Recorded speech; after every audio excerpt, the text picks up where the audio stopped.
ভারত যেভাবে একটা অজনপ্রিয় বা একটা ভোটারবিহীন সরকারকে এক কাটা সমর্থন করতে যেয়ে এই অঞ্চলে স্থিতিশীলতার পরিবর্তে বরঞ্চ যেটা অস্থিতিশীল অবস্থা যে তৈরি করেছে,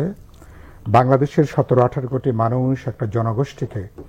যেভাবে পুরোপুরি তাদের গণতান্ত্রিক আকাঙ্ক্ষার বাইরে দাঁড়িয়ে যেভাবে একঝুড়িতে সব ডিম রাখতে যেয়ে আওয়ামী লীগকে যে কোনো মূল্যে ক্ষমতায় রাখতে যেয়ে ভারত যে পরিস্থিতি তৈরি করেছে, সম্ভবত এই বিষয়গুলো তিনি নিশ্চয়ই কথা বলবেন।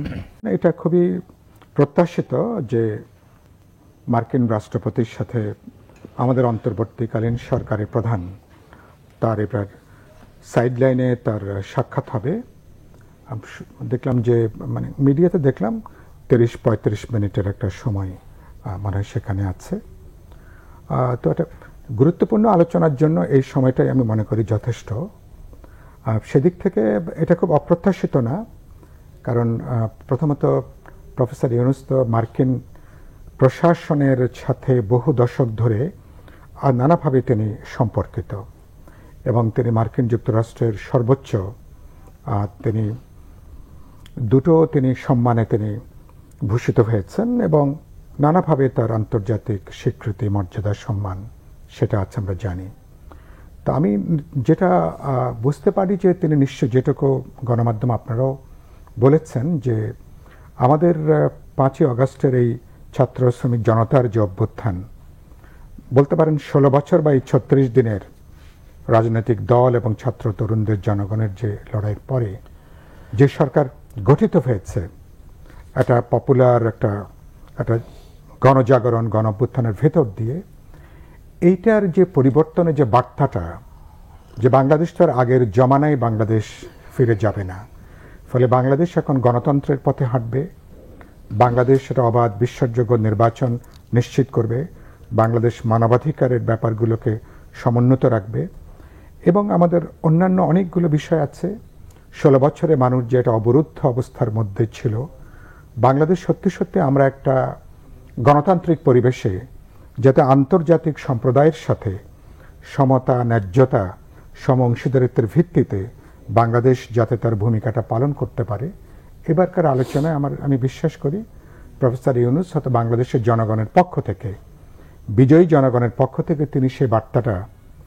প্রেসিডেন্ট বাইডেনকে তিনি দেবার চেষ্টা করবেন, কথা বলবেন। তিনি নিশ্চয় আন্তর্জাতিক সম্প্রদায়ের বাংলাদেশের প্রতি তাদের যে রাজনৈতিক সমমর্মিতা, তাদের যে সহযোগিতার প্রশ্ন, অর্থনৈতিক বলি, বাণিজ্যিক বলি বা ডিপ্লোম্যাটিক ক্ষেত্রে বলি, নিশ্চয়ই এবারকার এই সুযোগে সেই দ্বার কিছুটা উন্মোচিত হবে। আরেকটা গুরুত্বপূর্ণ বিষয় সম্ভবত হবে যে বিশেষ করে ভারত প্রসঙ্গ, ভারত বাংলাদেশকে গত বিশেষ করে 16 বছর ধরে ভারত যেভাবে একটা অজনপ্রিয় বা একটা ভোটারবিহীন সরকারকে এক কাটা সমর্থন করতে যেয়ে এই অঞ্চলে স্থিতিশীলতার পরিবর্তে বরঞ্চ যেটা অস্থিতিশীল অবস্থা যে তৈরি করেছে, বাংলাদেশের 17-18 কোটি মানুষ একটা জনগোষ্ঠীকে যেভাবে পুরোপুরি তাদের গণতান্ত্রিক আকাঙ্ক্ষার বাইরে দাঁড়িয়ে যেভাবে একঝুড়িতে সব ডিম রাখতে যেয়ে আওয়ামী লীগকে যে কোনো মূল্যে ক্ষমতায় রাখতে যেয়ে ভারত যে পরিস্থিতি তৈরি করেছে, সম্ভবত এই বিষয়গুলো তিনি নিশ্চয়ই কথা বলবেন, আলোচনা করবেন। আমি নিশ্চয়ই, এবং মার্কিন যুক্তরাষ্ট্র তার ডিপ্লোম্যাটিক বা অন্যান্য পলিটিক্যাল জায়গা থেকে ভারতকে বাংলাদেশের এই বাস্তবতাটা বোঝার ক্ষেত্রে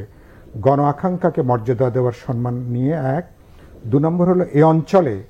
ভারত যে কর্তৃত্ববাদী, যে আধিপত্যবাদী ভূমিকাটা পালন করে আসছিল, সেই জায়গাটা যদি খানিকটা যদি নিউট্রালাইজ করার ব্যাপারে মার্কিন প্রশাসনকে প্রফেসর ইউনূস যদি তিনি কিছুটা ইনফ্লুয়েন্স রাখতে পারেন এবং গ্লোবাল অন্যান্য নেতাদের সাথেও তার দেখা হবে, এটা নিশ্চয়ই আমাদের জন্য এটা ইতিবাচক, এটা হতে পারে। আমি এটাকে ইতিবাচকভাবে দেখছি। অভ্যুত্থানের পরে তারা গেছেন, বাংলাদেশের মানুষের অভ্যুত্থান, তার বার্তা, তার অধিকার, তার মর্যাদার জায়গাটা